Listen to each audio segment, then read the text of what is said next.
नमस्कार दोस्तों, education voice YouTube channel पर आपका बहुत बहुत स्वागत है। दोस्तों, आज मैं हूं सुनील साकण और हाजिर हूं आपके लिए हिस्ट्री की टेस्ट सीरीज़ लेकर।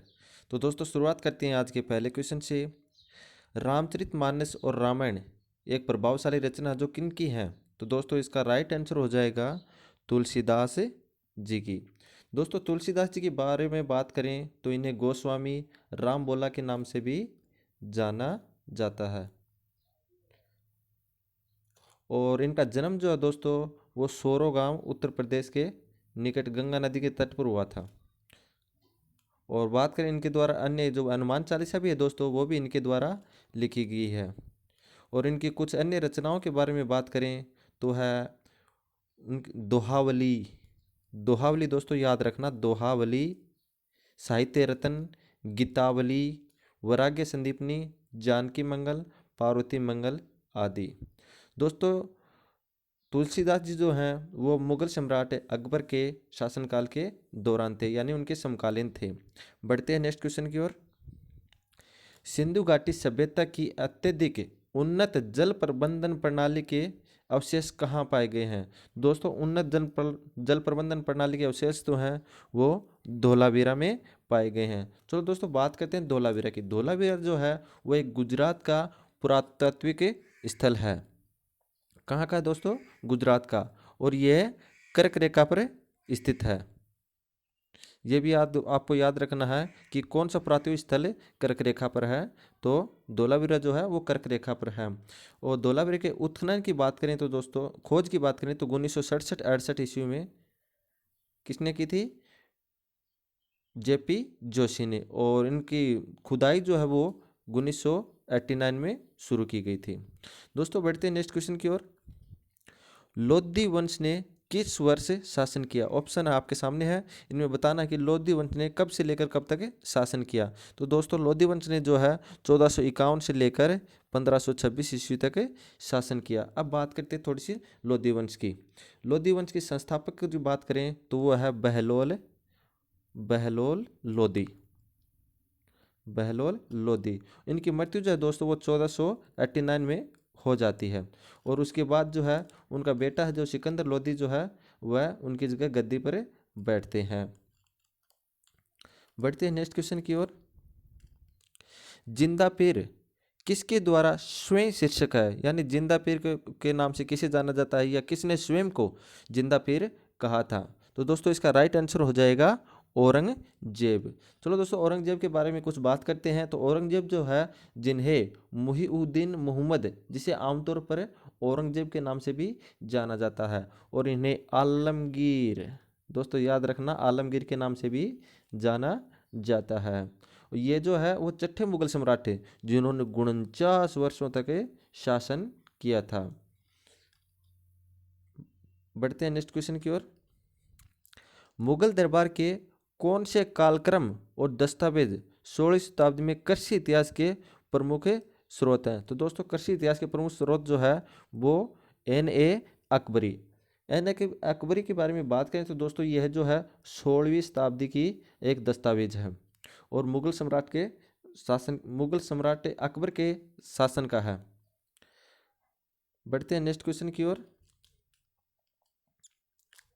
ह्यूनसांग विदेशी यात्री के रूप में चीनी यात्री किन के समय में भारत आया था? तो दोस्तों, इसका राइट आंसर जो है वो हर्षवर्धन हो जाएगा। ह्यूनसांग जो है दोस्तों, हर्षवर्धन के समय भारत आया था। और इनके समय की बात करें जो दोस्तों, 630 ईस्वी लेकर 645 ईस्वी तक, 630 से लेकर 645 ईस्वी तक भारत का दौरा किया। अब कुछ अन्य जो विदेशी यात्री हैं उनकी बात भी करें तो एक चंद्रगुप्त मौर्य के समय आए थे मेगस्थनीज, जिनका अगर शासन जो वो आए थे 302 ईस्वी पूर्व से लेकर 298 ईसा पूर्व के बीच भारत में रहे थे। और विक्रमादित्य के समय आए थे, यानी कि विक्रमादित्य वही है जो चंद्रगुप्त द्वितीय है। उनके समय 405 ईस्वी में आए थे फाहियान। और एक रुद्रमा देवी थी, उनके समय आए थे मार्कोपोलो। मार्कोपोलो आए थे 1292 से 1294 ईस्वी तक भारत का दौरा किया था। बढ़ते हैं नेक्स्ट क्वेश्चन की ओर।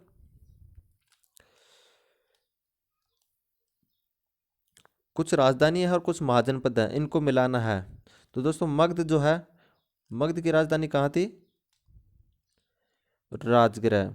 और वत्स, वत्स की राजधानी सूरसेन की हो गई मथुरा, कंबोज की हो गई राजपुरा, और वत्स की थी कौशाम्बी। तो दोस्तों इसका राइट आंसर हो जाएगा, आप ये देख सकते हैं, पहले में 2, दूसरे में 1, तीसरे में 4। तो इसका राइट आंसर हो जाएगा ए। बढ़ते हैं नेक्स्ट क्वेश्चन की ओर। चलो इसके बारे में थोड़ी सी बात कर लेते हैं। मगध जो है वो वर्तमान बिहार में स्थित है, और मगध की राजधानी जो है वो राजगृह थी, यहीं देवा हुआ है। और पहली बौद्ध परिषद भी जो है दोस्तों राजगृह में आयोजित हुई थी।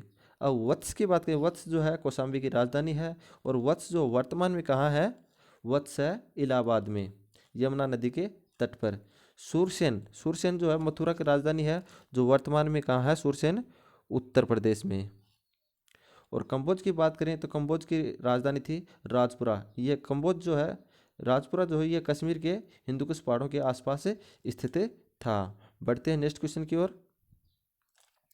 दिल्ली सल्तनत के दौरान निम्नलिखित में से किसने दीवान ए अमीर कोही की स्थापना किसने की थी? तो दोस्तों इसका राइट आंसर हो जाएगा मोहम्मद बिन तुगलक।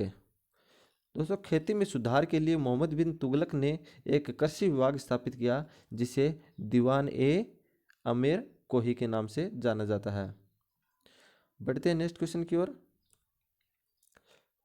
दोस्तों क्वेश्चन है, अब देखो कुछ अन्य विभाग हैं जो जिनकी स्थापना किन किन वंश में है, उनके बारे में दिया हुआ। दीवान ए बंदगान, यानी गुलामों का एक विभाग था जिन्हें दीवान ए बंदगान कहा जाता था फिरोज तुगलक के समय में। एक बकाया का विभाग था जिन्हें दीवान ए मुस्तकराज कहा जाता था, जो अलाउद्दीन खिलजी के समय का है। और दीवान ए वजरत राजस्व और वित्त विभाग था, जो मुगल साम्राज्य के समय का है। और दीवान ए कुजा जो एक न्याय विभाग था, वो मुगल साम्राज्य का। दीवान ए अर्ज, ये भी दोस्तों एक सैन्य विभाग है और बलबन के समय का है।